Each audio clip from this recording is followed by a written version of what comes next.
Noong gabing iyon, parang sinadya ng langit na ibuhos ang lahat ng bigat sa puso ni Veronica.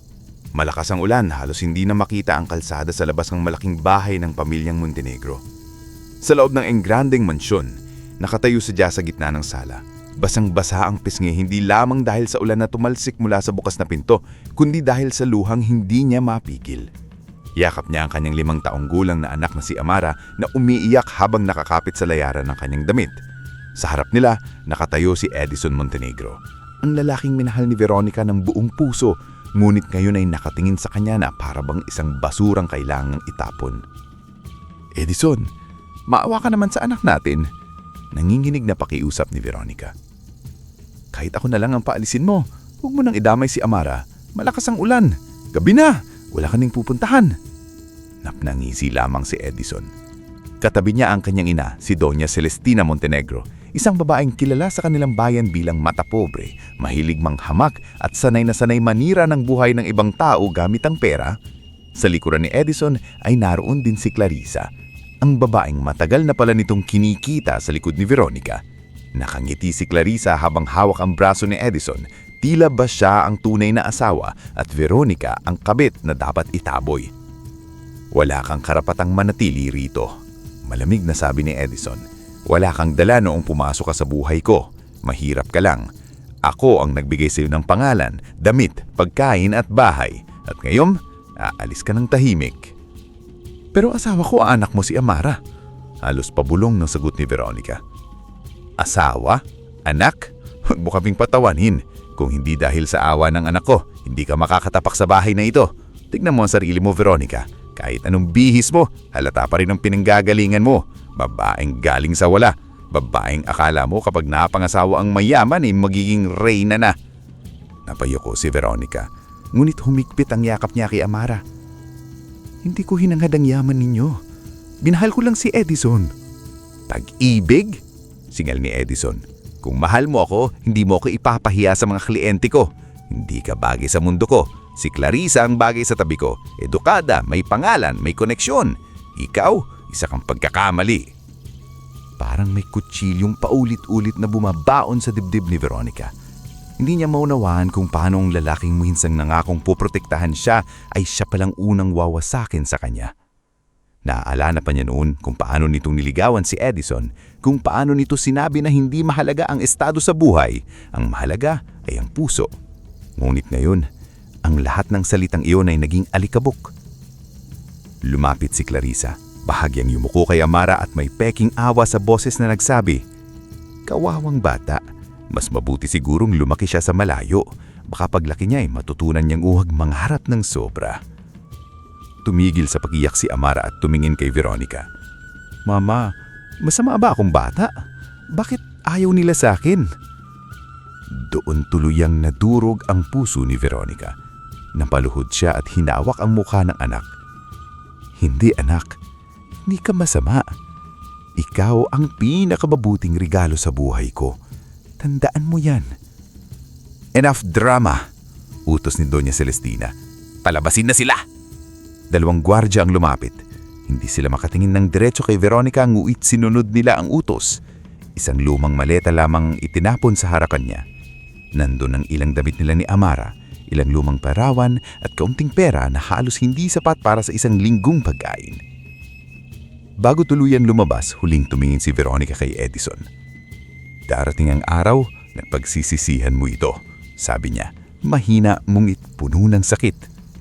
"Hindi dahil yayaman ako, hindi dahil babalik ako, kundi dahil malalaman mo na ang babaeng itinapon mo ay siya palang pinakamalaking pagkatalo mo." Ngumiti si Edison. "Babalik ka? Sa hitsura mong yan. Veronica, huwag kang mangarap.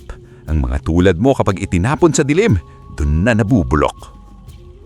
Walang sumagot si Veronica. Hinila niya ang maleta, pinuwat si Amara at lumabas sa gitna ng ulan. Bawat patak sa kanyang balat ay parang paalala ng kahihiyan, ngunit sa kaibutiran ng kanyang puso, may maliit na apoy na nagsimulang umaalab. Hindi niya pa alam kung paano siya babangon. Hindi niya pa alam kung saan sila pupunta. Kungit habang yakap niya ang umiiyak na anak, bumulong siya sa sarili. Hindi dito matatapos ang kwento natin. Hindi sa harap nila. Hindi sa ilalim ng ulan. 3 araw na nagpalipat-lipat ng masisilungan sina Veronica at Amara bago sila nakarating sa isang liblib na baryo sa paanan ng bundok. Doon nakatira noon ang namayapang lola ni Veronica sa isang lumang bahay na matagal nang abandonado. Butas ang bubong, naningitim ang dingding at ang sahig na kawamboy ay may mga bahagi ng marupok. Ngunit para kay Veronica, iyon na ang pinakamahalagang lugar sa mundo. Wala itong marmol, walang chandelier, walang mamahaling mueblas, ngunit walang Doña Celestina na mga aalipusta, walang Edison na mananakit, at walang Clarissa na manunuya. "Mama, dito na tayo titira?" tanong ni Amara habang nakatanhaw sa makapal na dama sa paligid. "Oo anak," mahinang sagot ni Veronica habang pinipilit ngumiti. "Hindi man ito maganda ngayon, aayusin natin. Gagawin nating tahanan." "Kahit may butas ang bubong?" "Kahit may butas ang bubong," sagot ni Veronica. "Dahil kung magkasama tayo, hindi tayo talo." Sa mga sumunod na araw, nagsimula ang mabigat nilang buhay. Namita si Veronica ng gulay sa paligid, nangalap ng kahoy at naglaba sa ilog kapalit ng kaunting bigas mula sa mga kapitbahay. May ilang naawa sa kanya ngunit mas maraming nagtaka kung bakit biglaang may babaeng may dating itsurang pangmayaman ang tumira sa halos guro na bahay sa bundok. Hindi niya ikinuwentong lahat. Kapag tinatanong siya, simple lamang ang sagot niya. "Nagsisimula lang po ulit kami ng anak ko." Isang umaga habang naglalakad siya sa Makikoy, tinadaan papunta sa gubat para makahanap ng makakain, napansin niyang tahimik ang paligid. Karaniwan ay may huni ng ibon at kaluskus ng dahon, ngunit ng araw na yun ay tila may kakaibang bigat sa hangin. Bitbit niya ang maliit na bayong at isang lumang itak, hindi para manakit kundi para putulin ng mga ugat at sanga. Naiwan si Amara sa bahay ng mabait na kapitbahay na si Aling Tasing. "Makahanap lang ako ng saging na sabao kahit kamote," bulong ni Veronica. "Kahit ano, basta may mapakain ako kay Amara mamaya." Habang papalalim siya sa gubat, may narinig siyang mahinang daing. Una, inakala niyang hayop yun. Ngulit man sinundan niya ang tunog, nakita niya ang isang matandang lalaki na nakahandusay sa gilid ng malaking bato. Puting-puti ang buhok, mahaba ang barbas at suot ang kupas ng damit na parang yali ng lumang abaka. May sugat siya sa tagiliran at ang kanyang kamay ay naminginig habang pilit na umaabot sa isang sidlang na gawa sa kawayan. "Lolo!" sigaw ni Veronica. Agad siyang lumuhod sa tabi nito. "Ano pong nangyari sa inyo?" Dahan-dahong iminulat ng matanda ang kanyang mata. Kakaiba ang kulay nito. Tila may liwanag na nakatago sa likod ng pagod.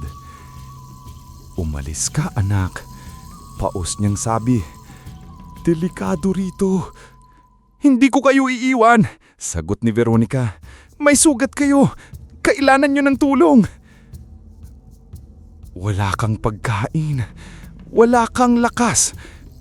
Bakit mo tutulungan ang isang matandang hindi mo kilala?" Saglit na natigilan si Veronica. Totoo yun. Halos wala siyang makain. Halos wala rin siyang panggamot. Ngunit habang nakatingin siya sa matandang nanginginig sa lupa, naalala niya ang sarili nung pinalaya siya sa gitna ng ulan. Naalala niya ang pakiramdam ng wala kang makapitan.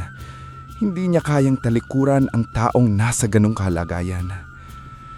"Dahil alam ko po ang pakiramdam ng itapon," mahina niyang sagot. "At ayokong may maramdaman pang ganoon habang buhay ako."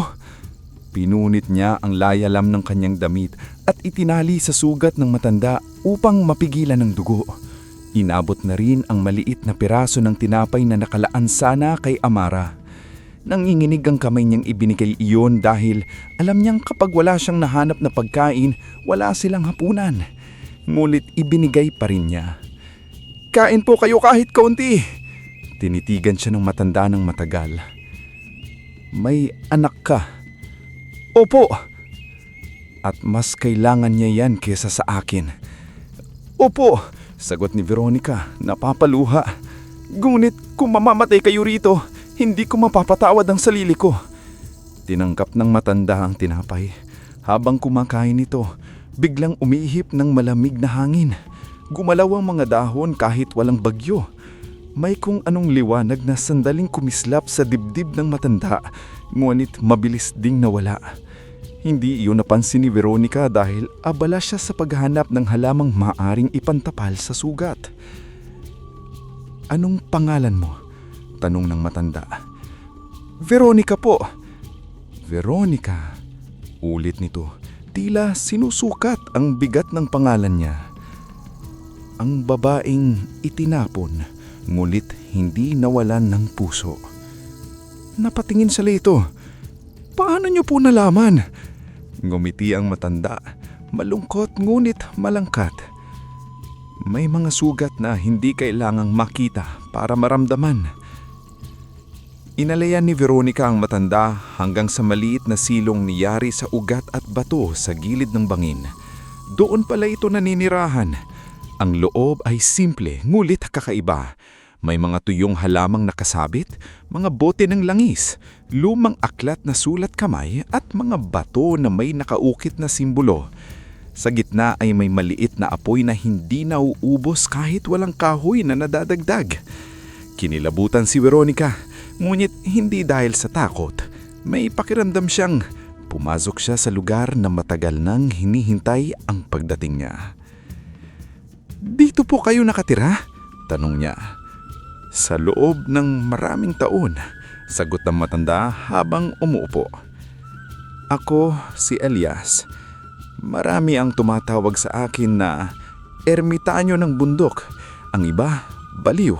Ang iba, manggagamot. Ang iba, halimaw. Depende sa takot nila." "Hindi po kayong halimaw," sagot ni Veronica habang nililinis na niya ang sugat. "Mas maraming halimaw sa mansyon kesa sa bundok." Napatawang mahina si Elias ngunit napangiwi rin dahil sa sakit. "May galit ka sa puso?" "May sakit po," sagot ni Veronica. "Hindi ko alam kung galit na iyon. Ang alam ko lang ay iniwan kami ng asawa ko. Pinahiya niya kami. Itinapon niya ang anak namin na parang wala kaming halaga." "Gusto mo bang gumanti?" Hindi agad sumagot si Veronica. Sa isip niya ay nakita niyang muli ang mukha ni Edison, ang pangunguti ni Doña Celestina, at ang ngiti ni Clarissa. Gusto niyang sabihin na oo. Gusto niyang sabihin na gusto niyang makita silang lumuhod. Ngumit nang naalala niya si Amara, iba ang lumabas sa bibig niya. "Gusto kong mabuhay. Gusto kong lumaki ang anak ko na hindi nagmamakaawa. Gusto kong makita niya na hindi dahil itinapon kami ay wala na kaming saysay." Tumango si Elias. Iyan ang tamang sagot. Mula sa isang kahong kahoy, kinuha niya ang isang lumang agimat. Nakakabit ito sa itim na tali. Ang mismong palawit ay tila yari sa pinaghalong tanso at bato. May ukit na mata, araw at dalawang kamay na magkaharap. Hindi ito kumikinang noong una ngunit nang hawakan ni Elias, tila may apoy na gumising sa loob nito. Matagal ko nang hinahanap ang taong karapat-dapat dito. Hindi ito ibinibigay sa makapangyarihan. Hindi rin ito para sa ganid. Ang agimat na ito ay gumigising lamang kapag ang may suot ay niloloko, sinasaktan o pinagtataksilan. Napaurong si Veronica. "Hindi ko po maintindihan." Kapag may nagsinungaling sa harap mo upang sirain ka, kikilos ito. Kapag may nagtangkang agawin ang para sa'yo, maglalabas ito ng katotohanan. Kapag may manakit sa'yo o sa anak mo, magiging kalasag ito, Veronica. Ngunit tandaan mo, Veronica, ang agimat ay hindi sandata ng paghihiganti. Ito ay ilaw na nagpapakita ng baho ng kadiliman. "Bakit po ninyo ibibigay sa akin?" "Dahil kahit guto ka, pinakain mo ako. Kahit sugatan ka sa loob, ginamot mo ang sugat ko. Ang taong may pusong marunong tumulong kahit wasak na, iyon ang taong hindi madaling sirain ng kapangyarihan." Dahan-dahan niyang isinuot ang agimat sa leeg ni Veronica. Sa sandaling dumikit ito sa kanyang balat, parang may init na dumaloy sa buong katawan niya. Hindi masakit. Para siyang yakap ng araw matapos ang mahabang gabi. Nakita niya ang mabilis na mga larawan sa isip niya. mga halamang namumulaklak, bote ng langis, mukha ng mga babaeng gumaganda ang balat, at isang malaking gusali na may pangalang hindi pa niya kilala. Pagtatapos ay nakita niya si Edison nakaluhod habang bumabagsak ang mga ilaw sa paligid. Napasingap siya. Ano yun? Mga posibilidad, hindi pa tadhana. Ikaw pa rin ang gagawa ng daan. Paano ko po sisimulan? Tinuro ni Elias ang mga halamang nakasabit. May alam ka ba sa paggawa ng sabon, langis o pamahit? Kaunti po. Nung bata ko, tinuturuan ako ng lola ko gumawa ng langis mula sa niyog at bulaklak. Kung ganon, magsimula ka roon. Ang bundok na ito ay may halamang hindi kilala ng mayayaman. May kakayahan nitong magpagaling ng balat, magpaamo ng peklat at magbalik ng sigla. Ngunit hindi pwedeng abusuhin. Kailangan ng paggalang, sipag at katapatan. Kinabukasan, bago bumalik si Veronica sa bahay, binigyan siya ni Elias ng maliit na sidlan ng langis. Subukan mo ito sa mga kamay mong sugatan sa trabaho. Nang ipahid ni Veronica ang langis sa mga bitak ng kanyang palad, unti-unting nawala ang hapdi. Sa loob ng ilang minuto, lumambot ang balat niya na parang hindi ito ilang araw na nababad sa laba at putik. Napatingin siya kay Elias, halo ang gulat at takot. Lolo Elias, kung malalaman ito ng mga tao, mayayaman ka. Ngunit kapag hindi mo binantayan ang puso mo, mawawala din sa iyo ang lahat. Tandaan mo, ang tunay na ganda ay hindi lang nasa mukha. Nasa katotohanang hindi kayang takpan ng kahit anong pulbos. Pagbalik ni Veronica sa lumang bahay, sinalubong siya ni Amara. Mama, may nakita ka ba pong pagkain? Ngumiti si Veronica at inilabas ang ilang bungang ugat at dahon na kakain. May pagkain tayo anak at may simula rin tayo. Hinawakan ni Amara ang agamit sa leeg ng ina. Ang ganda po nito, regalo? Oo, sagot si Veronica habang inaakap ang anak. Regalo ng isang kaibigan. Magiging okay na po ba tayo? Tumingin si Veronica sa malayong bundok. Sa unang pagkakataon matapos siyang palayasin, hindi siya nakaramdam ng lubos na takot. Oo anak, hindi agad, hindi madali, pero magsisimula tayo. At balang araw, hindi na tayo ang tatapak-tapakan. Balang araw, tayo naman ang tatayo ng hindi nanginginig. Nagsimula ang lahat sa isang maliit na kawali, 3 bote at isang pusong ayaw ng sumuko. Sa tulong ng mga itinuro ni Elias, gumawa si Veronica ng unang langis panghilom sa tuyong balat. Ginamit niya ang niyog, ilang halamang bundok at talulot ng ligaw na bulaklak na sinasabing tumutubo lamang sa ilalim ng liwanag ng buwan. Hindi niya ibininta agad. Una niya itong sinubukan sa sarili, sa sugat ni Amara sa tuhod at sa mga kamay ni Aling Tatching na matagal ng bitak-bitak dahil sa araw-araw na paglalaba. Aba Veronica, gulat na sabi ni Aling Tatching matapos ang ilang araw. Parang bumata ang kamay ko. Dati, hapding-hapdi kapag nagsasabon ako. Parang ang lambot. Nakatulong po? Tanong ni Veronica, halos hindi makapaniwala. Nakatulong. Anak, kung ibebenta mo ito sa palengke, pipi lang ka babae. Nanguna, nahihiya si Veronica. Sanay siya sa pangungutya ng pamilyang Montenegro. Kaya kahit simpleng papuri, hirap siyang paniwalaan. Ngunit dahil kailangan niyang buhayin si Amara, nilakasan niya ang loob. Gumawa siya ng 10 bote ng langis at dinala sa palengke. Wala siyang tarpaulin, wala ring magandang mesa at wala ring mamahaling lalagyan. Gumamit siya ng maliliit na bote ng suka na hinugasan ng paulit-ulit. Sa isang papel na sulat kamay, isinulat niya, Langis Veronica, para sa tuyong balat at piklat. Maraming dumaan na hindi siya pinansin. May ilan pang natawa. Ano yan? Gayuma? Biro ng isang babae. Baka naman kapag pinahid namin, maging palaka kami. Ngumiti lamang si Veronica kahit nasaktan. Hindi po. Gawa lang po sa halamang bundok. Tanghali na nang may isang ginang na lumapit. Namumula ang balat nito sa braso, rabil dahil sa allergy. Magano? 20 pesos po ang maliit. Kapag hindi gumana, babalikan kita ha. Taray nitong sabi. Opo, Pero kung mga teos, mama ang pakiramdam nyo, itigil agad. Natural po ito pero iba-iba pa rin ang balat ng tao. Napatingin sa ginang siya, tila nagulat sa pagiging tapat niya. Hindi ka ba marunong magbenta? Dapat sinasabi mo, siguradong gagaling ako. Hindi po ako mangangako ng hindi ko alam. Ang kaya ko lang sabihin, ginawa ko ito ng malinis at maingat. Binili ng ginang ang isang bote. Kinabukasan, bumalik ito kasamang 2 kapitbahay. Ikaw ba si Veronica? Kinabahan si Veronica. Opo, may problema po ba? Problema? Halos nawala ang kati ng braso ko. Bigyan mo ko ng 5 ka.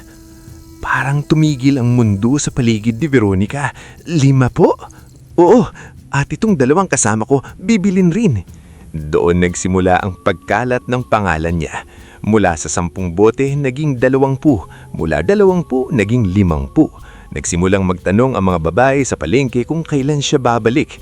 May mga lalaking bibili para sa asawa, may matatandang bibili para sa rayuma at tuyong balat, at may kabataang bibili para sa piklat ng tigyawat. Hindi sinasabi ni Veronica na mahika yun. Para sa kanya, hindi kasinungalingan ng produkto dahil may tunay na sangkap at tunay niyang pinaghirapan. Ang agamit ay hindi gumagawa ng pera. Ang agamit ay nagbabantay lamang. Isang gabi habang nagbibilang siya ng kinita, nakaupo si Amara sa tabi niya at nagdodrawing sa lumang papel. Mama, mayaman na po ba tayo? Ngumti si Veronica. Hindi pa anak, pero may pambili na tayo ng bigas bukas. Idi, mayaman na tayo. Inosenteng sagot ng bata. Kasi dati wala eh. Oo nga anak, mayaman na tayo sa simula. Makalipas ang ilang buwan, nakapagpagawa siya ng maliit na kubo sa tabi ng bahay bilang pagawaan. Tinulungan siya ng ilang kapitbahay kapalit ng patas na bayad. Hindi siya naging madamot. Kapag may sobra, nagbibigay siya ng pagkain sa mga batang nagugutom. Ngunit hindi niya hinayaang abusuin siya. Natutunan niyang ang pagiging mabuti ay hindi nangangahulugang magpapagamit ka. Minsan, may negosyanteng lalaki na lumapit sa kanya sa palengke. Suot nito ang mamahaling relo at nakangiting parang sanay kumuha ng hindi kanya. Ako si Mr. Rivas. Gusto kong bilhin ng formula mo. Bibigyan kita ng 50,000. Malaking pera na iyon para sa gaya mo. Nahawakan ni Veronica ang agimat. Bahagya itong uminit. Hindi po ibinibenta ang formula. Tumawa si Rivas. Huwag kang mayabang. Kung hindi mo ibebenta sa akin, gagayahin ko. Wala kang laban. Biglang umihip ang hangin kahit nasa loob sila ng palengke. Ang papel na hawak ni Rivas ay nahulog at nakita ni Veronica ang nakasulat doon. Plano pala nitong gumawa ng peking bersyon gamit ang murang kemikal at pangalan niya. Namutla ang lalaki nang napulot iyon ng isang tinderang katabi nila. Ano ito? Gagayahin mo siya tapos gagamitin mo pa pangalan niya? Nagkagulo ang mga tao. Umalis si Rivas na hiyang-hiya. Si Veronica naman ay tahimik na humawak sa agimat.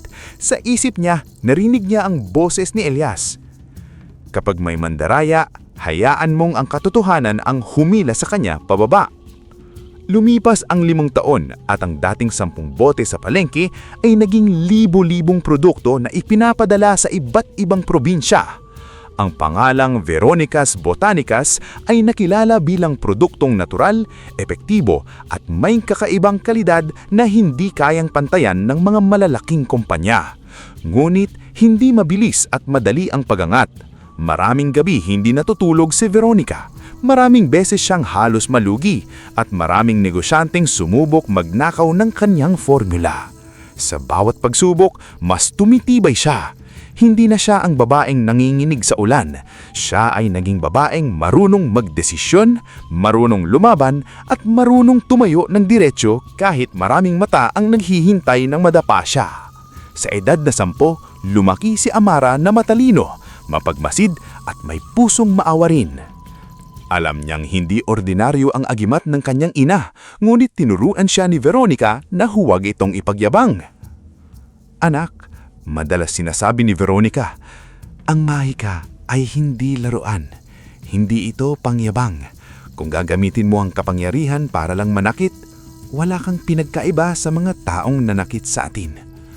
Pero mama, minsang tanong ni Amara habang pinapanood ang mga manggagawa sa kanilang maliit na pabrika. Kapag bumalik si Papa, papatawarin niyo siya. Natigilan si Veronica. Matagal niyang iniwasan ang tanong na iyon. Hindi niya siniran si Edison sa kanyang anak, mulit hindi rin niya itinago ang katotohanang iniwan sila nito. Hindi ko alam kung anong mangyayari kapag dumating ang araw na iyon. Pero ang pagpapatawad, hindi ibig sabihin babalik tayo sa taong nanakit sa atin. Minsan, ibig sabihin lang hindi na natin hahayaan kontrolin tayo ng sakit. Gusto niyo pa po siya?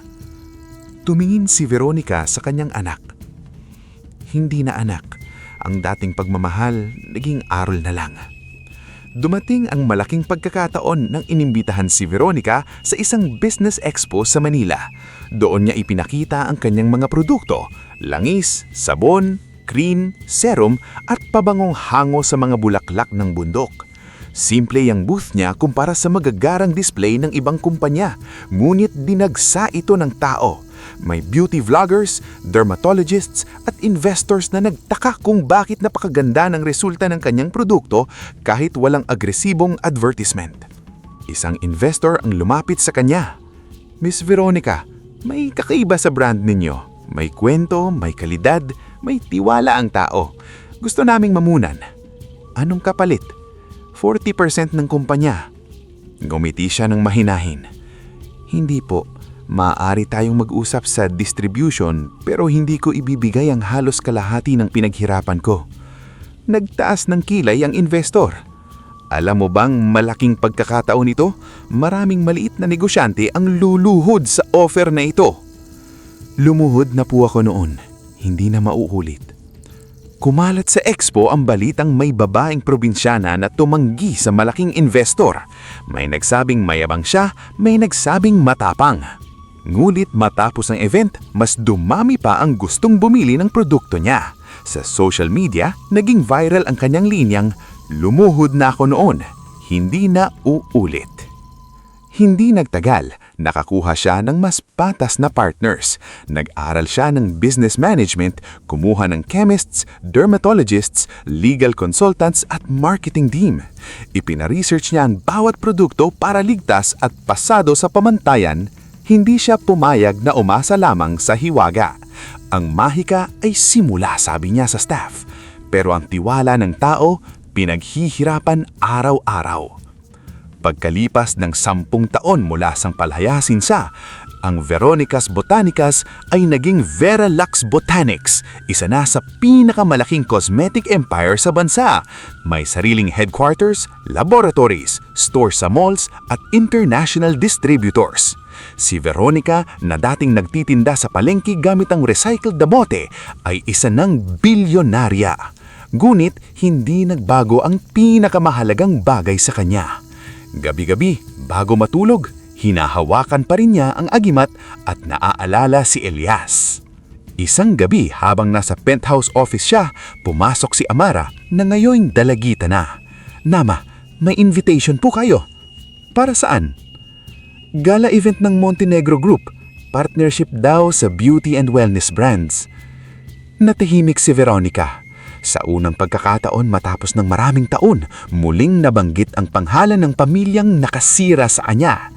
Dahan-dahan niyang kinua ang invitation. Nakalagay doon ang pirma ni Edison Montenegro, CEO ng Montenegro Group. Kung alam nila may Romanum Times, may No Red Saluri, Bike Gun, may More, may Free at marami pang iba. Di na ito kailangang ipasali sa editorial partner ng Brain Science PH. Darating daw ang owner ng Veralux Botanics. Sabi ni Clarissa kay Edison, "Kailangan natin makuha ang partnership na iyon. Lumulubog na ang cosmetics line natin. Kung makikipag-collab sila, aangat ulit tayo." "Oo?" Sagot ni Edison. "May balita akong babae raw ang may-ari. Probinsyana na yumaman. Madali lang kausapin ang mga ganun. Bigyan mo lang ng papuri, mapapasunod mo na eh." "Siguraduhin mo." Singit ni Doña Celestina. "Ayoko nang marinig ng loses sa board meeting. Nakakaya." Biglang nag-iba ang tunog sa entrance hall. Nagbulbungan ng mga bisita. Tumigil ang ilang camera sa pagkuha sa mga artista at bumaling sa pintuan. Isang itim na limousine ang huminto sa red carpet. Bumaba muna ang isang dalagang elegante, si Amara. Suot ang simpleng puting gown na may disenyong tila talulot ng bulaklak. Pagkatapos, bumaba si Veronica. Walang marangyang korona, walang labis na alhas. Itim ang kanyang gown, mahaba at elegante. At sa kanyang leeg ay nakasabit ang lumang agimat na kakaibang bumabagay sa kanyang anyo. Hindi siya nungumiti ng malaki, hindi siya nagmadali. Bawat hakbang niya ay tahimik ngunit mabigat na para bang ang babaeng minsang pinalayas sa ulan ay bumalik dala ang buong bagyo. Si siya ang owner ng Vera Lux, bulong ng isa bisita. Ang ganda niya. Parang kilala ko siya. Nang nakita siya ni Edison, nanigas ang katawan nito. Ang hawak nitong baso ng champagne ay halos mabitawan. Si Clarissa ay napaatras. Si Doña Celestina naman ay napatayo, nanginginig ang libi. Hindi maaari, bulong ni Edison. Lumapit si Veronica sa kanila. Sa loob ng ilang segundo walang nagsalita. Ang musika sa ballroom ay tila humina. Ang mga kamera ay nakatutok sa kanila. Magandang gabi, Edison. Doña Celestina. Clarissa. Si Clarissa ang unang nakabawi. Veronica, ikaw ang may-ari ng Vera Lux. Oo, sagot ni Veronica. Ako ang babaeng sinabi ninyong mabubulok sa dilim. Namula ang mukha ni Edison. Veronica, hindi ko alam na ikaw pala ang kailangan kong lapitan ngayon. Kalmadong dugtong niya. Napatingin ng ilang bisita sa kanila. Ramdam ng lahat na may lumang sugat sa pagitan ng mga taong iyon. Tinangkang ngumiti ni Edison at lumapit. Matagal na yun, we were young. Maraming nangyari, siguro naman pwede tayong mag-usap bilang adults. Adults? Tanong ni Hamara. Ngayon ay nakatayo sa tabi ng ina. Iyan po ba ang tawag sa lalaking nagpapalayas ng asawa at anak sa gitna ng bagyo? Namutla si Edison. Amara! Tiningnan siya ng dalagang diretso. Opo, ako yung batang sinabi ninyong hindi bagay sa pamilyang Montenegro. May ilang bisita na napasinghap. Si Doña Celestina ay pilit ng ngumiti. Iha, hindi mo naintindihan yung nangyari noon. May mga bagay na komplikado sa pamilya. Komplikado? Mahinang sabi ni Veronica. Hindi komplikado ang pagtapon sa bata. Malupit yun. Nang magsinungaling si Doña Celestina at sinabing hindi namin kayo pinalayas, kayong mamalis, biglang kumurap ang mga ilaw sa ballroom. Isang chandelier ang bahagyang umindayog kahit walang hangin. Ang agimat sa leeg ni Veronica ay uminit. Ilang salamin sa gilid ay nagkaroon ng manipis na bitak. Nagbulbungan ng mga tao. Ano yun? Tumingin si Veronica kay Doña Celestina. Mag-ingat kayo sa susunod na sasabihin ninyo. Hindi na ako madaling takpan ng kasinungalingan. Sinubukang baguhin ni Edison ang usapan. Veronica, hindi ito tamang ligar. Pwede tayo mag-private meeting. Hindi, sagot niya. Nung pinahiya niyo ako, hindi rin private. Nung itinapon niyo kami, may mga gwardya, may kasambahay, may kabit kang nanunood. Kaya mayud kung makikipag-usap kayo, dito, sa harap ng mga taong matagal ninyong linoko sa imahen niyong marangal. Lumapit ang event host, halatang kinakabahan. Miss Veronica, handa na po ang partnership toast. Ngumiti si Veronica. Walang partnership na mangyayari ngayong gabi. Pero, protesta ni Edison. Itinaas niya ang invitation. Inimbitahan niyo ako dahil kailangan ninyo ng pera at reputasyon. Pero bago ako pumayag makipagnegosyo, kahit sino, tinitingnan ko muna ang puso ng kausap ko. At sa pamilyang ito, matagal nang bangkrote ang puso. Tumalikod siya, ngunit bago tuluyang lumayo, sinabi niya ang mga salitang nagpatigil sa lahat. Huwag niyo akong kalabanin, Edison. Hindi dahil bilyonarya ako, kundi dahil hindi na ako nag-iisa. Kinabukasan, sumabog sa social media ang esena sa gala. Hindi malinaw ang buong kwento ngunit sapat ang mga kuha para pag-usapan ng lahat ang tensyon pagitan ni Veronica at ng Montenegro family. Ang mga headlines ay sunod-sunod. Bilyonaryang beauty mogul may misteryosong ugnayan sa Montenegro family. Verelap CEO tumanggi sa partnership sa Harapon Elite at ang pinakamaraming nag-share, lumuhod na ako noon, hindi na mauulit. Sino si Veronica? Sa opisina ng Montenegro Group, nagwawala si Edison. Paano laging ganito kalaki ang kumpanya niya? Bakit walang nagsabi sa akin? Sir, very private po si Miss Veronica. Hindi siya madalas magpa-interview kung tukol sa personal life niya. Ang alam lang ng public, nagsimula siya sa probinsya at lumago ang brand niya organically. Binato ni Edison ang folder sa mesa. Organically? Walang yumayamang ganyan kabilis nang walang sikreto. Tahimik si Clarissa sa gilid. Hindi niya maalis sa isip ang agimat sa leeg ni Veronica. Loong gabing iyon, nang magsinungaling si Doña Celestina, nakita niya mismo kung paano kumurap ang ilaw at nagbitak ang salamin. Ayaw niyang maniwala sa mahika, ngungit ang pakot ay nangkakapit sa kanyang dibdib. Edison, mahinang sabi niya, baka hayaan na natin siya. Hindi natin kailangan ng gulo.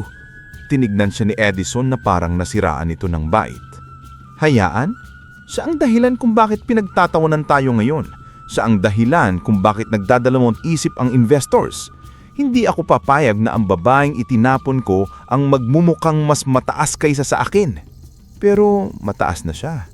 Pabulon na sagot ni Clarissa. Anong sabi mo? O wala? Samantala, sa headquarters ng Vera Lux, abala si Veronica sa pagpupulong. Hindi niya hinayaang kainin ng nakaraan ang oras niya. Ngunit alam niyang hindi titigil si Edison. Nakilala niya ito. Ang ego nitong nasugatan ay mas delikado kaysa sa hayop na gutom. Ma'am, sabi ng legal head niyang si Attorney Mariel Santos, may nakuha kaming impormasyon. May gumagalaw na smear campaign laban sa atin. May fake posts na nagsasabing may harmful chemicals daw ang products natin. Source, tanong ni Veronica. Shell accounts, pero may pattern na konektado sa PR agency na dati nang ginagamit ng Montenegro Group. Tumanggo si Veronica. Hindi siya nagulat. Ihanda ang test results, certifications at independent lab reports. Lalaban tayo ng malinis. Ma'am, pwede rin tayong maglabas ng blind item tungkol sa kanila. Hindi, tinigas niyang sabi. Hindi tayo bababa sa putik nila. Kung may ilalabas tayo, ebidensya. Katotohanan lang. Nang gabing yon, habang mag-isa si Veronica sa opisina, uminit ang agimat. Lumamig ang paligid. Sa salamin ng bintana, hindi lamang sarili niya ang nakita niya. Naroon ang anino ni Elias, ang ermitanyong nagbigay sa kanya ng simula. Lolo Elias? Bulong niya. Kayo ba yan? Narinig niya ang tinig nito, tila mula sa hangin. Dumarating na ang mga taong takot sa katotohanan. Huwag kang magmadali. Ang ahas kapag pinilit lumabas, nangangata. Ngulit kapag sinundan mo ang bakas, makikita mo ang lungga. Ano pang ibig sabihin? May mas malalim pa kaysa sa paninira. May gustong agawin ng itinayo mo. Kinabukasan, nagdaos ng press briefing ang Vera Lux. Kalmado si Veronica sa harap ng media. Isa-isang ipinakita ng kanyang team ang laboratory certifications, safety documents at testimonies mula sa dermatologists. Ngunit habang nagsasalita si Veronica, may reporter na tumayo. Miss Veronica, totoo bang gumagamit kayo ng hindi rehistradong halamang galing bundok na maaaring delikado? Tinignan si Veronica rito. Saan niyo nakuha ang impormasyon? May source po. Pwede niyo bang pangalanan? Confidential po. Uminit ang agimat. Biglang namatay ang ilang ilaw sa press room. Ang microphone ng reporter ay naglabas ng kakaibang tunog at sa malaking screen sa likod ni Veronica, biglang lumabas ang susunod na linya sa screen. Naroon ang pangalan ng PR handler, ang bayad at ang instruction. Tanungin si Veronica tungkol sa illegal ingredients. Make her panic. Client wants her credibility damaged before acquisition move. Nagkaguluwang mga reporter. Acquisition move? Sigaw ng isa. Sino ang client? Namutla ang reporter. Sinubukan niyang patayin ang microphone, ngunit lalo-lalang lumakas ang tunog. Biglang lumabas ang susunod na linya sa screen. DM approved the budget. Tahimik na huminga si Veronica. Alam niyang si Edison yon. Ngunit hindi siya numiti, hindi siya nagdiwang. Tumingin lamang siya sa kamera at nagsalita. Sa lahat ng nakikinig, hindi ako natatakot sa tanong, hindi ako natatakot sa investigasyon. Pero sa mga taong nagbabayad para manira gamit ang kasinungalingan, ito ang tandaan nyo. Kapag katotohanan ng kalaban ninyo, hindi nyo na kailangang sirain ako. Sarili nyong baho ang lalabas. Dahil sa skandalo sa press briefing, lalong bumagsak ang reputasyon ng Montenegro Group. May investors na umatras, may partners na nagtanong, at may media outlets na nagsimulang mag-imbestiga sa lumang mga kaso ng kumpanya. Sa bahay ng mga Montenegro, muling nagtipon sina Edison, Clarissa, Doña Celestina at ang matagal ng abogado ng pamilya si Attorney Baltasar.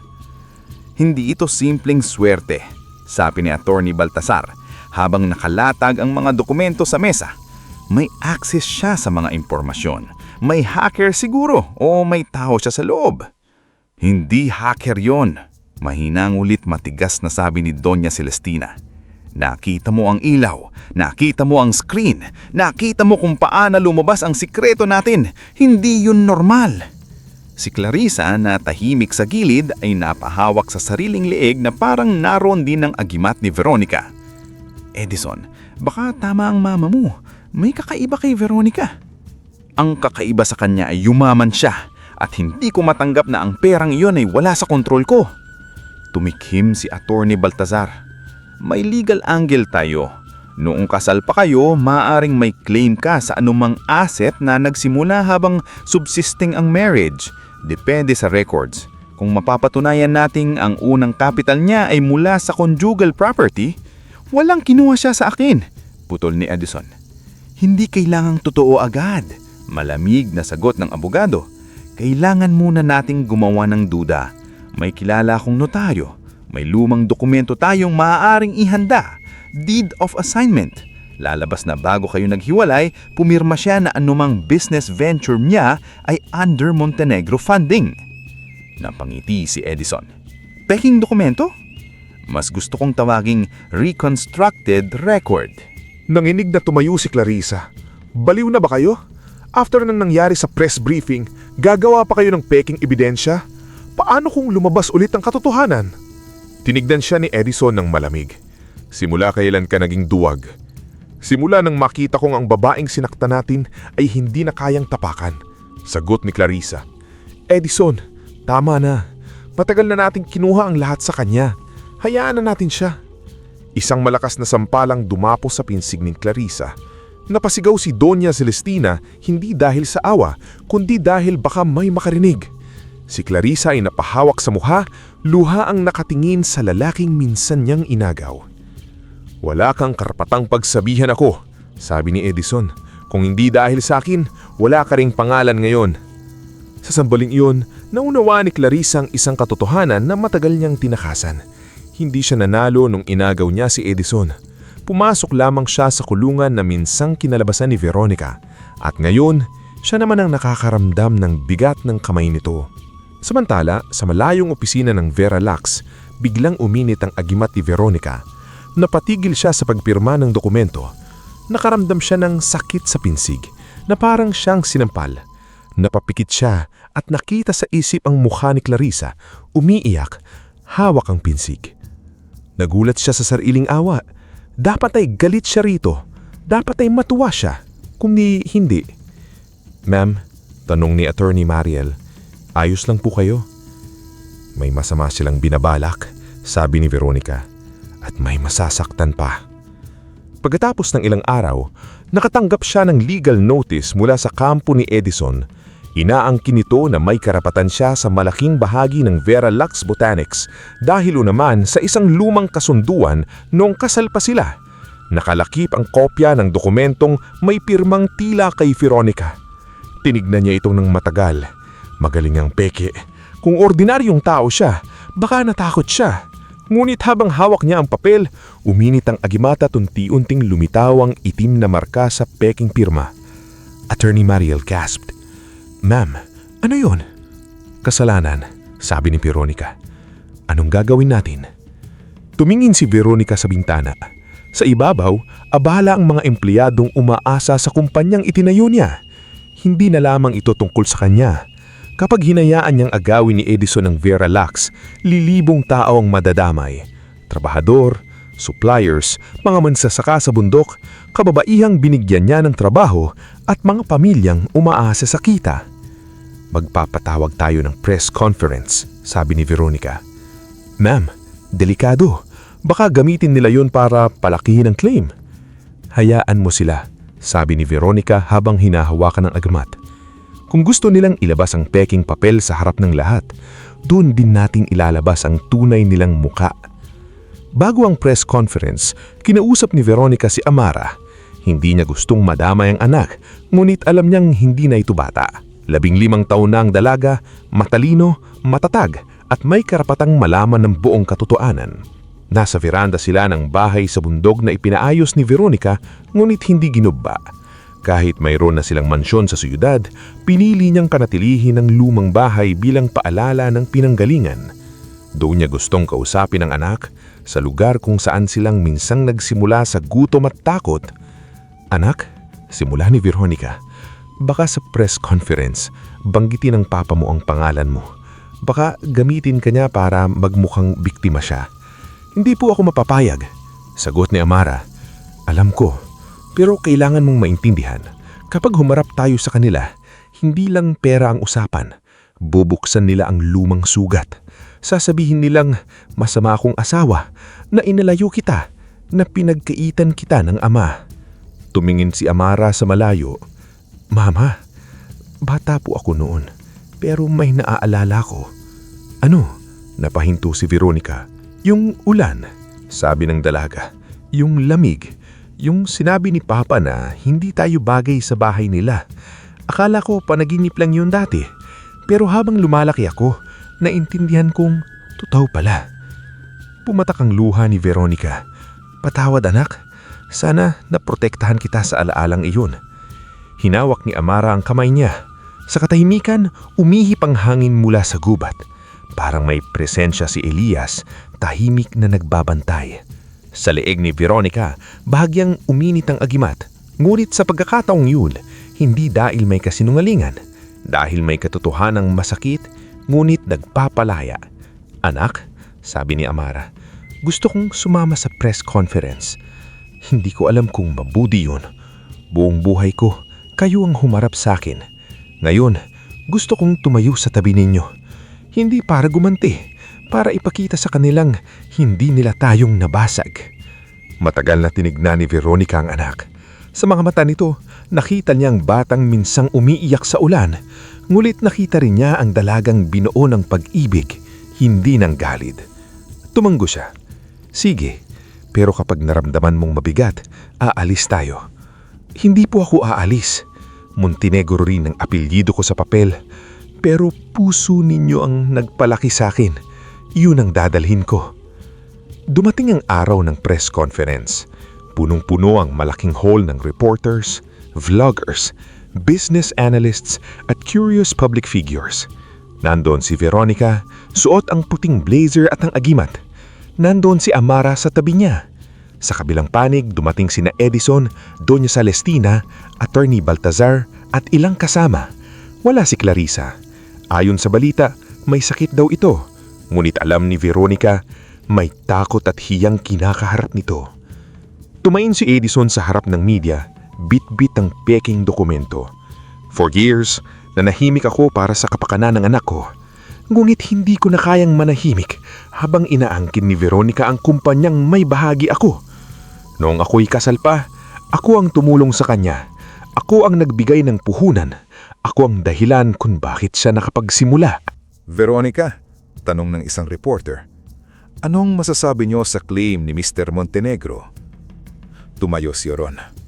Una, hindi siya ang nagbigay ng puhunan ko. Nung pimalayas niya kami ng anak ko, isang lumang maleta at kaunting pera lang ang dala namin. Pangalawa, ang Veralax ay nagsimula sa bundok, sa tulong ng mga taong naniwala noong wala akong pangalan. Pangatlo, handa akong sumailalim sa anumang legal process, pero hindi ako papayag na gamitin ang kasinungalingan para takutin ng mga empleyado at partners namin. Tumawang mahina si Edison. Madaling salita, pero may dokumento kami. Itinaas niya ang papel. Sa sandaling yun, uminit ng matindi ang agimat. Kumurap ang mga ilaw. Nagdilim ang hall. Ang malaking screen sa likod nila ay kusang bumukas. Lumabas ang video ng isang madilim na opisina. Naroon si Edison, si Attorney Baltazar at isang notary public. Kita sa video ang paglalagay nila ng peking pirma, ang usapan tungkol sa reconstructed record at ang pagtawa ni Edison habang sinasabing, "Kapag nakuha ko ang kumpanya niya, ipaparamdam ko ulit sa kanya kung saan siya nararapat." Nagsigawan ng media. Tumayo si Attorney Baltazar, pawis na pawis. Fake yan! Edited!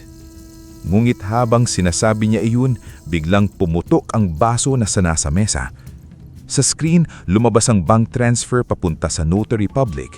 Sumunod ang audio recording. Sumunod ang scanned drafts ng peking dokumento. Napatingin si Edison kay Veronica. Takot at galit ang nasa mata. Paano mo ginawa yan? Hindi sumagot si Veronica. Si Amara ang humakbang pasulong. Hindi mahalaga kung paano lumabas. Ang mahalaga, totoo. "Anak," pakiusap ni Edison. Biglang nagpalambot ang boses. "Ginawa ko ito para sa atin, para mabuo ulit ang pamilya natin." Tumingin si Amara sa kanya. Luhaan ngunit matatag. "Wala kang pamilyang binubuo. May ari-arian kang inaagaw. At hindi mo ako pwedeng tawaging anak kapag naaalala mo lang ako tuwing kailangan mo ng awa." Matapos ang press conference, nagsimula ang opisyal na imbestigasyon. Hindi na kayang takpan ng Montenegro Group ang sunod-sunod na ebidensya. Ang notary public ay unang bumigay. Inamin nitong binayaran siya ni Attorney Baltazar upang pekein ang dokumento. Sumunod ang isang dating empleyado ng Montenegro na naglabas ng records tungkol sa mga dating panlilinlang ng kumpanya. Parang domino ang pagbagsak ng kanilang imperyo. Sa loob lamang ng ilang linggo, ang pamilyang dati kinakatakutan ng lahat ay naging laman ng balita, memes at imbestigasyon. Mulit si Edison ay hindi pa rin sumusuko. Sa halip na umatras, lalo itong naging desperado. Nagtago siya sa private residence ng pamilya at doon nagplano ng huling paraan. "Kapag hindi ko makuha ang kumpanya niya sa papel, sisirain ko ang produkto niya," sabi niya sa natitirang tauhan. "Maglagay kayo ng ebidensyang magmumukhang contaminated ang warehouse nila." "Sir, delikado na po. May imbestigasyon na tayo. Bayad kayo para sumunod, hindi para mag-isip." Lingid sa kanila ay may taong nakikinig sa labas ng pinto. Si Clarissa. Ilang araw na siyang hindi makatulog. Ang sampal ni Edison, ang takot sa agimat at ang lumang kasalanan niya kay Veronica ay paulit-ulit na bumabalik. Alam niyang marami siyang nagawang mali. Inagaw niya ang lalaking may pamilya. Nanood siya habang pinalalayas ang mag-ina at sa loob ng maraming taon, pinaniwanaan niya sinang sarili na siya ang nanalo. Ngunit ngayon, malinaw na ang panalo niyang iyon ay sumpa. Kagabihan, pahilim siyang pumunta sa Veralax headquarters. Hinarang siya ng security ngunit nagpakilala siya at nakiusap. "Sabihin niyo ni kay Veronica, kailangan ko siyang makausap tungkol kay Edison." Hindi agad pumayag si Veronica nung ibalita iyon sa kanya. Ngunit uminit ng mahina ang agimat, hindi bilang babala, kung hindi parang paanyaya. Pinasok niya si Clarissa sa isang private conference room. Pagpasok pa lang nito, halos hindi na kayang tumingin sa kanya. "Bakit ka nandito?" tanong ni Veronica. Nanginginig si Clarissa. "Dahil pagod na akong maging duwag." Tahimik si Veronica. "Alam kong wala akong karapatang humingi ng tawad," patuloy ni Clarissa. "Noong gabing pinalayas kayo, nandun ako. Wala akong ginawa. Mas masama pa, natuwa ako. Akala ko kapag nawala ka, ako na ang pipiliin. Ako na ang mamahalin. Pero hindi pala pagmamahal ang kaya ni Edison. Pag-aari lang. Bakit ka ngayon lang nagsasalita?" "Dahil ngayon ko lang natanggap na hindi ako biktima lang.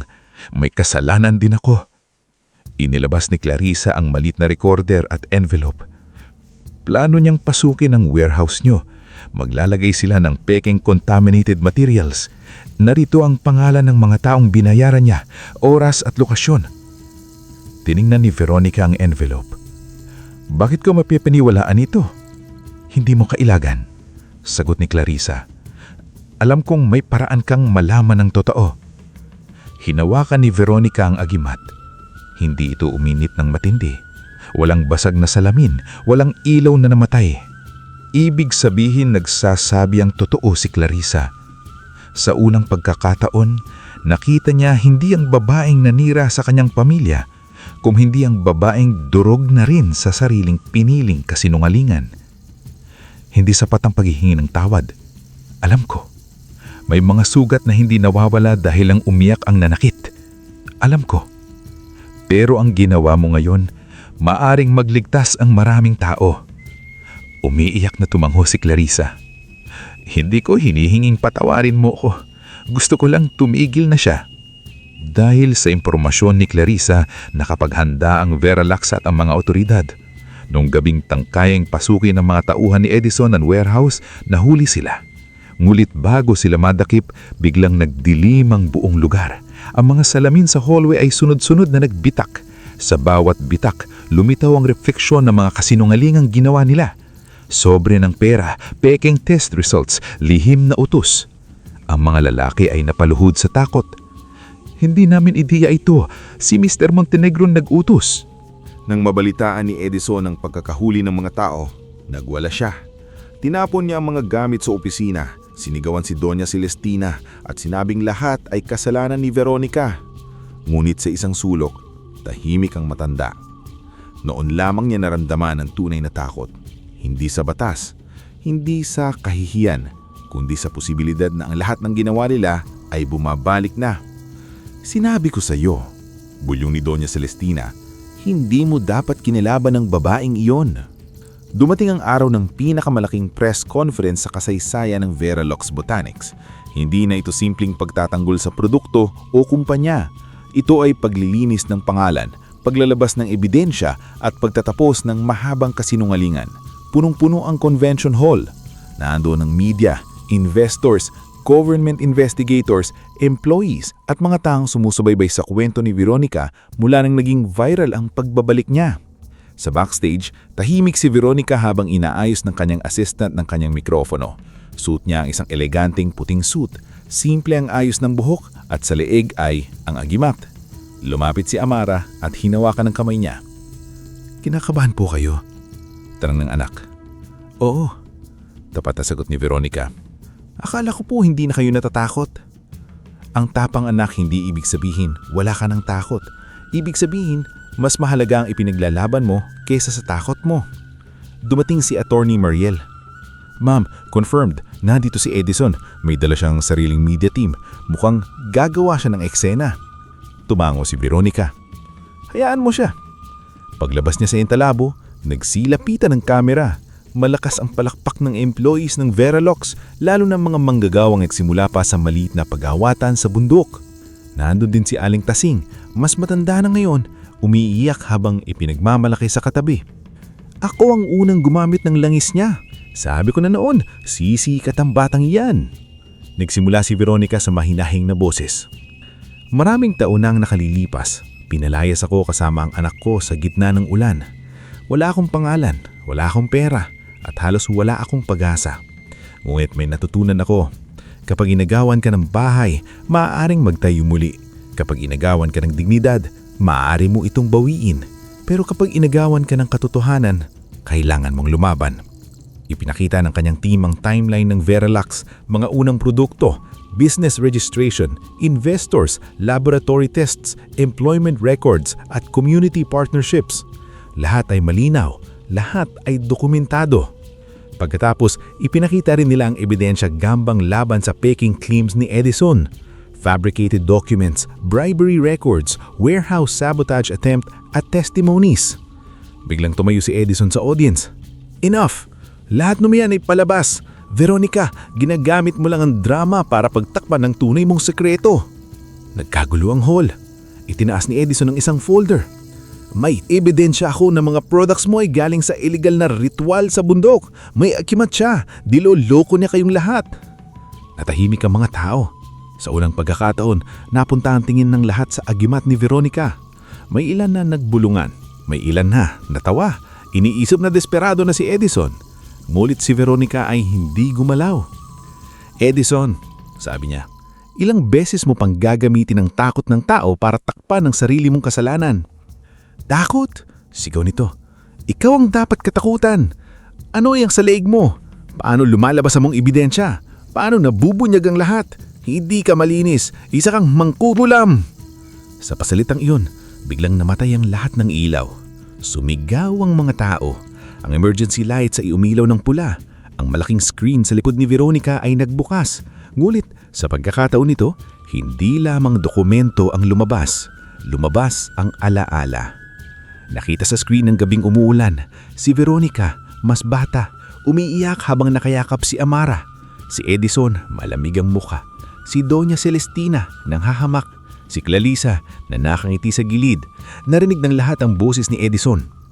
Ang mga tulad mo, kapag itinapon sa dilim, doon na nabubulok. Napahawak ang mga tao sa bibig. May mga reporters na napaluha. Si Amara ay napapikit, ngulit hindi bumitaw sa kamay ng ina. Si Edison naman ay naputla. Stop this! Sigaw niya, stop it! Ngulit nagpatuloy ang screen. Lumabas ang susunod na taon. Si Veronica na naglalakad sa Gundog Naimi. Tinutulungan si Elias, gumagawa ng unang langis, nagtitinda sa palengke, umiiyak habang nagbibilang ng barya at unti-unting nagtatayo ng negosyo. Walang pandaraya, walang pagnanakaw, puro pagod, sipag at luha. Pagbalik ng ilaw, nakatayo si Veronica sa gitna ng entalabo. Luhaan, ngulit matatag. Oh, may agimat ako. Regalo ito ng isang taong tinulungan ko nung wala rin akong wala. Ngurit hindi ito nagpatayo ng kumpanya ko. Hindi ito nagbising ng madaling araw para magluto ng produkto. Hindi ito nakipag-usap sa suppliers, nag-aral ng batas, nagbayad ng empleyado at nagtiis ng gutom. Ang agimat na ito ay hindi gumagawa ng kasinungalingan. Inilalabas lamang nito ang katotohanan ng pilit ninyong tinatago.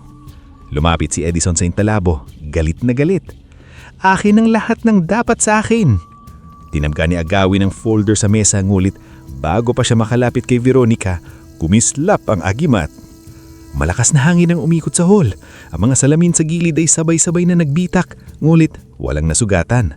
Sa bawat salamin, lumitaw ang mukha ng mga taong niloko ni Edison. Empleyadong tinanggal ng walang bayad, investors na dinaya, babaeng iniwan, anak na itakwil, at ina na ginamit ang panganyan para sa kapangyarihan. Napatigil si Edison. Parang sa unang pagkakataon, nakita niya sarili hindi bilang biktima kundi bilang halimaw na ginawa ng sariling kasakiman. Pumasok ang mga pulis at investigators. Lumapit sa isa kay Edison. Mr. Montenegro, kailangan po ninyong kaming samahan paugnay sa kasong falsification, bribery, attempted corporate sabotage at iba pang reklamo. Hindi, Veronica, sigaw nito habang hinahulugan ang pusas ang kanyang kamay. Sabihin mong kasinungalingan ito. Sabihin mong mahal mo pa ako. Tumingin si Veronica sa kanya ng walang galit, ngunit wala na ring lambing. Minahal kita noon, Edison, pero inilibing mo ang lalaking minahal ko nung gabing itinapon mo ang anak natin. Ang nakikita ko ngayon ay hindi ko na kailangang mahalin, iligtas o katakutan. Habang inilalabas si Edison, nagkagulo ang media. Si Doña Celestina ay napaupo, nanginginig at umihiyak, hindi dahil sa pagsisisi, kundi dahil sa kahihiyan. Si Clarissa na nasa likod ng hall, tahimik na luluha. Nang nagtagpo ang kanilang mata ni Veronica, bahagya itong yumuko. Hindi ito sapat para burahin ang nakaraan, ngunit simula ito nung pag-aamin. Sa gitna ng ingay, narinig ni Veronica ang boses ni Elias sa hangin. Sabi ko sa'yo, huwag silang matakot sa yaman mo. Dapat matakot sila sa mahika mo. Mahina siyang ngumiti at bumulong. Hindi po, Lolo Elias. Dapat matakot sila sa katotohanan. Matapos ang iskandalo, tuluyang bumagsak ang kapangyarihan ng Montenegro Group. Si Edison ay naharap sa maraming kaso. Si Attorney Baltazar ay nawalan ng lisensya at ang notaryo public na kasabwat nila ay kinasuhan din. Si Doña Celestina na dating takot ang lahat lapitan ay naiwan sa lumang mansyon na unti-unting nawalan ng saysay. Wala ng mga bisitang yumuyuko, wala ng negosyanteng nakikipagkamay, wala ng mga taong nagpapanggap na mahal siya. Taming katahimikan na lamang ang kasama niya. At sa katahimikang iyon, paulit-ulit niyang naririnig ang sariling boses nung gabing pinalaya siya ng mag-ina. Isang araw, nagulat si Veronica nang makatanggap ng sulat mula kay Doña Celestina. Hindi ito mahaba. Nakasulat lamang, "Hindi ko alam kung marunong pa akong humingi ng tawad. Ngunit bago ako tuluyang lamunin ng kaiiyan, gusto kong malaman mo na mali kami. Mali ako." Matagal na tinignan ni Veronica ang sulat. Hindi siya umiyak, hindi rin siya ngumiti. Itinupi niya yon at itinago sa drawer. May mga tawad na hindi kailangang sagutin agad. May mga sugat na kailangang hayaang humilon sa tamang panahon. Si Clarissa naman ay nagbigay ng opisyal na testimonyal kaban kay Edison. Pagkatapos nito, umalis siya sa siyudad at nagsimulang mamuhay ng tahimik. Bago siya umalis, nakipagkita siya kay Veronica sa isang maliit na kafe. Wala na ang dating yabang niya. Simple ang damit, walang alahas, at ang mata ay pagod ngunit mas totoo kaysa dati. "Salamat at pumayag kang makikita," sabi ni Clarissa. "Hindi ibig sabihin nito, okay na ang lahat," sabi ni Veronica. "Alam ko, hindi ko rin hinaasahan yun. Gusto ko lang sabihin ng harapan na pinagsisisihan ko ang lahat. Hindi lang dahil natalo kami, kundi dahil naintindihan ko na ngayon ang sakit na pinanood kong gawin sa iyo." Tahimik si Veronica. Pagkatapos ng ilang sandali, sinabi niya, "Sana noon mo pa naiintindihan." "Alam ko," sagot Clarissa luhaan. "Araw-araw ko iyong dadalhin." Tumayo si Veronica. "Dalhin mo pero huwag mong gawing tanikala habang buhay. Kung tunay kang nagsisisi, maging mabuti ka sa susunod na taong may pagkakataon kang saktan." Hindi yon ganap na pagpapatawad, mulit para kay Clarissa, sapat iyon upang magsimula. Sa Veralax Botanics, mas lumakas ang kumpanya matapos ang kontrobersya. Ngulit halip na gamitin ni Veronica ang kwento upang mas pagkakitaan ng publiko, naglunsad siya ng foundation para sa mga inang iniwan, pinalayas at nagsisimulang muli. Tinawag niya itong Silong dahil iyon ang unang kailangan ng taong itinapon ng mundo. Lugar na hindi siya huhusgahan habang binubuo niya ang sarili. Sa opening ceremony ng foundation, hindi tungkol sa luho ang programa. Naroon ang mga babaeng may bitbit na anak, mga manggagawang nawalan ng trabaho, mga kabataang gustong mag-aral at mga nanay na nangangarangap na magkaroon ng sariling maliit na negosyo. Tumayo si Veronica sa harap nila, hindi bilang bilyonarya, kundi bilang babaeng minsan ding walang-wala.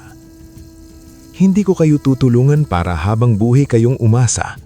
Tutulungan ko kayong tumayo para balang araw, kayo naman ang hahawak ng kamay ng iba. Yan ang tunay na pagyaman. Hindi lamang dumami ang pera, kundi dumami ang taong nabibigyan ng lakas." Sa gilid ng stage, nakangiti si Amara. Lumapit siya matapos ang talumpati at iniyakap ang ana. "Proud po ako sa inyo," sabi ni Amara. "Ako ang mas proud sa iyo dahil lumaki kang hindi kinain ng galit." Hinawakan di Amara ang agimat sa leeg ng ina. "Mama, sa tingin niyo po ipapamana niyo ako yan balang araw?" Ngumiti si Veronica. "Kapag handa ka na. Pero tandaan mo, hindi ang agimat ang pinakamahalagang pamana ko sa iyo." "Ano po?" "Ang kakayahang tumayo kahit itinumba ka. Ang tapang na magsabi ng totoo kahit nanginginig ka. At ang pusong marunong tumulong kahit minsan ka nang iniwan." Pagkaraan ng ilang buwan, bumalik si Veronica sa gubat kung saan niya unang nakilala si Elias. Matagal na niyang hindi nakikita ang ermitano. Ang dating silong nito ay naroon pa rin, ngunit wala ng apoy sa gitna. Ang mga halamang nakasangat sa bubod ay tuyo na. Sa ibabaw ng bato na inuupuan niya noon, may nakitang lihim si Veronica. Luma ang papel, ngunit malinaw ang sulat. "Veronica, kung nababasa mo ito, ibig sabihin natapos mo na ang unang bahagi ng iyong laban. Tandaan mo, ang taong binigyan ng mahika ay hindi piniling maging hari, kundi tagapagbantay. Bantayan mo ang walang boses, bantayan mo ang katotohanan at kapag dumating ang araw na hindi mo na kailangan ng agimat, malalaman mong ang pinakamalakas na kapangyarihan ay matagal nang nasa loob mo. Napaupo si Veronica sa bato. Humangin ang banayad. Sa gitna ng dahon, tila narinig niya ang mahinang tawa ni Elias. Hindi niya alam kung buhay pa ito, kung espiritu na lamang o kung bahagi ng bundok ang ermitano mula pa noon. Ngunit hindi na mahalaga. Ang mahalaga, ang aral nito ay nanatili. Hinawakan niya ang agimat at pumikit. Sa isip niya bumalik ang lahat. Ang ulan, ang gutom, ang unang bote ng langis, ang unang customer, ang unang opisina, ang pagbalik sa gala, ang pagbagsak ng kasinungalingan at ang pagtayo ng foundation. Hindi na niya kinamumuhian ng babaeng umiiyak sa ilalim ng ulan. Mahal niya ngayon ang versyon ng sarili niyang hindi sumuko kahit akala nito ay katapusan na. Pag-uwi niya, sinalubong siya ni Amara sa lumang bahay sa bundok. "Mama, kamusta po?" Tumingin si Veronica sa paligid. Ang dating sirang bahay ay matibay na ngayon, nguit pinanatili niya ang ilang lumang poste para sa alaala. Sa mesa ay may bagong batch ng langis na ginagawa ng mga babaeng tinutulungan ng foundation. Sa labas ay may mga batang naglalaro. Sa malayo ang araw ay papalubog, kulay ginto ang buong langit. Payapa, sa wakas, payapa. Kabiginan habang kaupo silang mag-ina sa veranda, tinanong ni Amara, "Mama, kung babalik kayo sa gabing pinalayas tayo, ano po ang sasabihin niyo sa sarili niyo?" Matagal na nag-isip si Veronica. Pagkatapos ay ngumiti siya. "Sasabihin ko, umiyak ka lang ngayon. Nanginginig ka man, lumakad ka pa rin. Dahil ang pintong isinara nila, hindi pala katapusan. Daan pala yon papunta sa buhay na hindi nila kayang agawin." Sa madilim na bahagi ng gubat, may munting liwanag na kumislap, parang mata ng matandang ermitano, parang basbas, parang paalam. At mula noon, naging alamat sa bayan ang kwento ni Veronica, ang inang itinapon sa ulan, yumaman sa sipag, pinotektahan ng agimat at nagpatunay na ang babaeng minamaliit ay maaaring maging bagyong babalik hindi para manira, kundi para linisin ang mundong puno ng kasinungalingan. Kaya sa bawat taong nagtangkang manloko, manakit o mang-api sa mga mahihina, iisa ang ibinubulong ng mga tao. Huwag ninyong kalabanin ang inang bilyonarya na may agimat ng ermitanyo, dahil kapag nagsinungaling kayo sa harap niya, hindi lang ilaw ang mamamatay, ang buong lihim ninyo ang mabubuhay.